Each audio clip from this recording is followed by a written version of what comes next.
No, and that is extremely frustrating. That's why I want to make sure that Diana gets your information so that I can also follow up with you and I can follow up with my team and get this sorted out. I think to your point, Carmen, I think that some of the challenges in moving, what we did is what he's referring to is we moved to a construction management type program for those landlords that wanted to work with a pool of contractors that we bid for.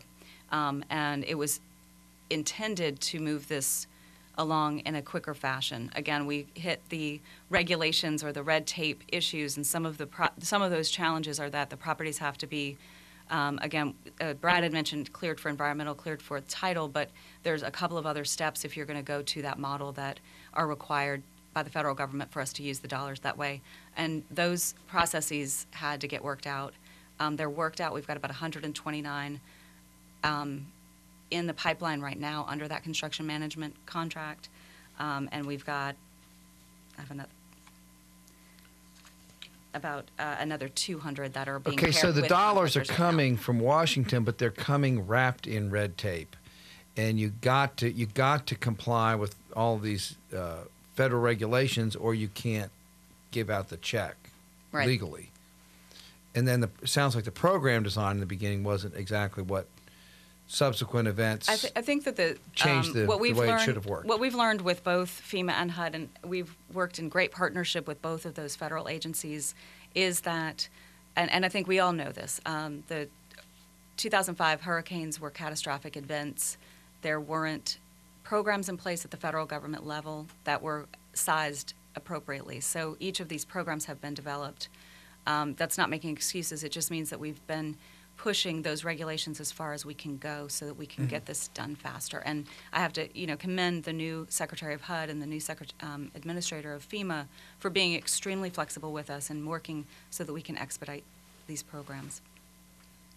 Okay, well, that's great. We've got another caller here on line one. Charles? Yes. Hi, welcome to the show. Thank you. I want to thank you guys for this program because I've been waiting actually since September. I could agree with the first two callers. The only problem I had as well is that the paperwork was lost. It was damaged. It was destroyed from going from different places to different places. But in fairness to them, I get a call every month from, I don't know if she's my caseworker or not, but she calls me every month. But the process is slow. I'm in the APO program now. And I talked to her at the beginning of this month, and she told me that, they're still waiting. And it's been really since, 2007. I done been through about 10 different changes, and a lot of my paperwork was lost. And again, it costs money to keep replenishing. You got to search out this and that in. So I was just wondering what was the next step myself. I want you to talk to Diana, and I want to get a digest on your issues so that we can move those boulders out of the way. Sounds like they knew that you were going to be calling, Charles. I didn't know. It's the first time we had a guest bring an extra guest, but I think it's great. I think you have to sometimes do little steps, and I appreciate the gesture. Right, and again, I appreciate them. I get a call every month from a caseworker to, let me know basically she says it's still in process. It's still in process. Right, but we need to get you a check, and that's what I want to work on. Okay. Thank you for your call, Charles. And if you'll hang on, Don will get you over to the person that's taking the detailed information. So just hang on the line, and we'll get you some help is on the way. Okay, well, it seems like, what about papers getting lost? Has that been a problem? Yeah, I can speak to it. We had an administrator beforehand, and we really didn't have a centralized location for all the mail, and they had different centers. And we have a new administrator. And what we've done is we've centralized the document management center. So all mails, all faxes, all emails go to one location. It doesn't matter if a caseworker's in or caseworker's out. That goes into an imaged, documented center location. Doesn't mean we're Sounds perfect. good. Doesn't mean we're perfect, but we're operating like a true business should. We receive thousands of mail, documents a day. When something is faxed in, it goes right to the document center. It's printed out. It goes right over to the caseworker into their file, so they know immediately, within 20 minutes, that a document has arrived. Again, doesn't mean we're perfect, but So you started out, you were decentralized and you were paper-based. Right. Yeah. Now when this everything is started? imaged. Everything's imaged. All the fax. We have a fax server. Everything that comes in is centralized and organized. Goes right into the imaging system.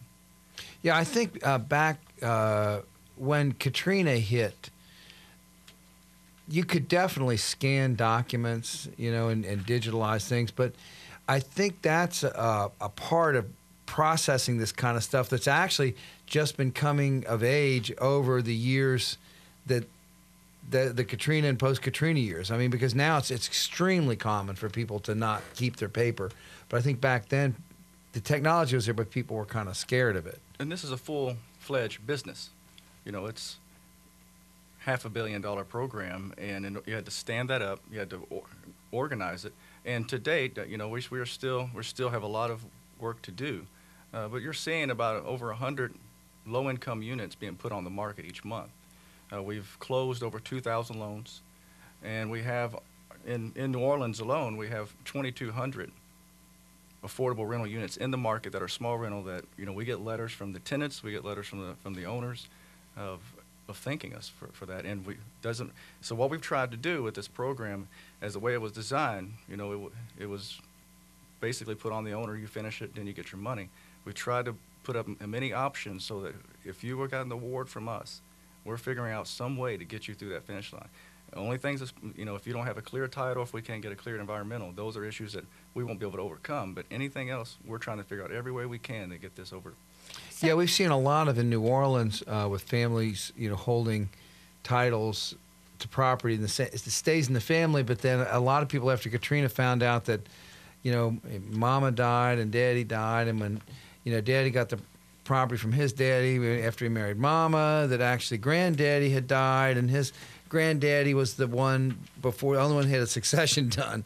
And there's a lot of paperwork, I guess, that people normally wouldn't even think of doing because these were paid off. There's no loans or insurance, which is why you're there in the first place. Okay, and so you're really struggling then to basically get the original intention of this program to manifest.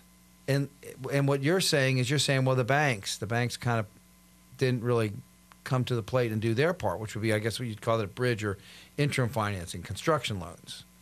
I think that was one piece of the puzzle. I think that that really would have been the bridge to helping many of these landlords. I think that one of the problems with the program was just that it really did set up so that, as Brad said, it put the onus on the landlord at an extremely difficult time Right. in their life and in their livelihood. And so as Brad was talking about, we are trying to make sure that we're putting in place new programmatic elements so that we can move up Sure. the money and get that in the hands of the landlord so that they can build back these units, and as they, obviously, from the callers you've had, intend to do.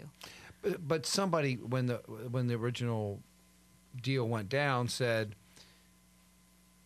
you get accepted, you do your construction, and then we'll fund. And those rules the money came wrapped in those rules. So did you have to actually go back and get, how do you get the rules changed when that's not working? What do you have to do? Some of those rules were built because of other regulations that they were trying to make sure that didn't trigger on this program. And so they were actually built to circumvent regulations, not in a illegal way, but in a way to try I'm a to lawyer. make it more I love flexible. circumvent. So, that sounds very legal. So, but what we realized is that had we, and again, nobody had in the history of this country had to do the rebuilding that we've had to do after Katrina, that we as a community have had to do, not just us at the state. And I think that the programmatic design was built, could have worked if it were a much smaller incident, if it were a much smaller community. The scale that we were trying to develop this on, this model was not the perfect model. And we've tried, within the existing confines, we're trying to make sure that we can get to some better tools within the program, knowing that it has not been the perfect model. Okay, so you've been like really having to kind of really break new ground in terms of the scale of what you're doing. That's correct.